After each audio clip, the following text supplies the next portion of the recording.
GST നിയമത്തിൽ ഏറ്റവും പ്രാധാന്യമുള്ളത് ബുക്സ് ഓഫ് അക്കൗണ്ട്സ് ആണ്.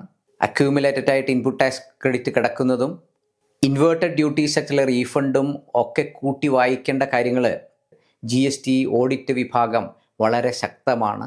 ആ സ്ഥാപനങ്ങൾ അക്കൗണ്ട്സിലെ എല്ലാ പേപ്പറുകളും CGST, SGST, IGST നിയമത്തിൽ പറയുന്ന ബുക്സ് ഓഫ് അക്കൗണ്ട്സ് വളരെ കൃത്യമായി സൂക്ഷിക്കണം, രേഖകൾ സൂക്ഷിക്കണം, സ്റ്റോക്ക് കൃത്യമായി സൂക്ഷിക്കണം. ജോബ് വർക്കിന് എടുക്കുന്നതാണെങ്കിലും അതേപോലെ തന്നെ വേറെ പർപ്പസിന് ഗുഡ്സ് സപ്ലൈ അങ്ങനെ തന്നെ കൊടുക്കാനുള്ളതാണെങ്കിൽ അതിനൊക്കെ സെപ്പറേറ്റ് രജിസ്റ്റേഴ്സ് വെക്കണം. ബുക്സ് ഓഫ് അക്കൗണ്ട്സ് വളരെ ഇമ്പോർട്ടൻ്റ് ആണ്. GSTയിൽ പർച്ചേസും സെയിലും തമ്മിൽ ഒരു കമ്പാരിസൺ ഉണ്ടായി എന്നത് മാത്രം കാര്യമില്ല, വളരെ ശ്രദ്ധിച്ചു വേണം.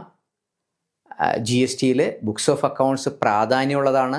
പ്രത്യേകിച്ച് ഇപ്പോൾ ഇൻപുട്ട് അക്യൂമുലേറ്റ് ചെയ്ത് കിടക്കുകയും ഇൻവേർട്ടഡ് ഡ്യൂട്ടി സ്ട്രക്ചർ ആപ്ലിക്കേഷൻ കൊടുക്കുകയും ഒക്കെ ചെയ്യുന്ന സാഹചര്യത്തിൽ അതുകൊണ്ട് തന്നെ അക്കൗണ്ട്സിന് കൂടുതൽ പ്രാധാന്യം കൊടുക്കണം.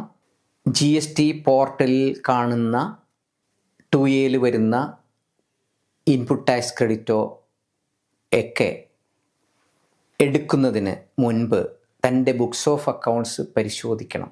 സുപ്രീം കോടതിയുടെ ഒരു വിധിയിൽ ഇൻപുട്ട് ടാക്സ് ക്രെഡിറ്റ് എടുക്കേണ്ടത് ബുക്സ് ഓഫ് അക്കൗണ്ട്സിൻ്റെ ബേസിലായിരിക്കണമെന്ന് സുപ്രീം കോടതി പറയുകയുണ്ടായി.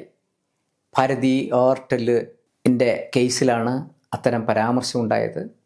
ബുക്സ് ഓഫ് അക്കൗണ്ട്സ് വെച്ചിട്ടാണ് റിട്ടേൺ ചെയ്യേണ്ടത്, ടാക്സ് ലയബിലിറ്റി കണക്കാക്കേണ്ടത്, അല്ലാതെ 2A 2B വെച്ച് അല്ല എന്ന് ബഹുമാനപ്പെട്ട സുപ്രീം കോടതി തന്നെ പറയുമ്പോൾ ബുക്സ് ഓഫ് അക്കൗണ്ട്സ് എഴുതിയതിന് ശേഷം അല്ലെങ്കിൽ കമ്പ്യൂട്ടറിൽ എല്ലാം തയ്യാറാക്കി ഒരു ട്രയൽ ബാലൻസ് എടുത്തതിന് ശേഷം വേണം മന്ത്ലി GSTയുടെ ബാധ്യത ഒരു നല്ല അസസി തീരുമാനിക്കേണ്ടത്.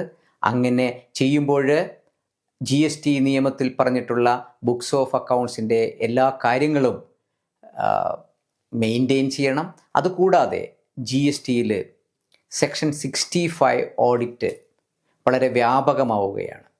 ഒരു വർക്ക് ഓർഡർ ആയി ബന്ധപ്പെട്ട കംപ്ലീറ്റ് ട്രാൻസാക്ഷൻ ഓഡിറ്റുകാർ ചോദിച്ചാൽ അത് കൊടുക്കണമെങ്കിൽ അതിൻ്റേതായ നിലയിലുള്ള ബുക്സ് ഓഫ് അക്കൗണ്ട്സ് ഈ അസസി മെയിൻറ്റെയിൻ ചെയ്തിട്ടുണ്ടാകണം.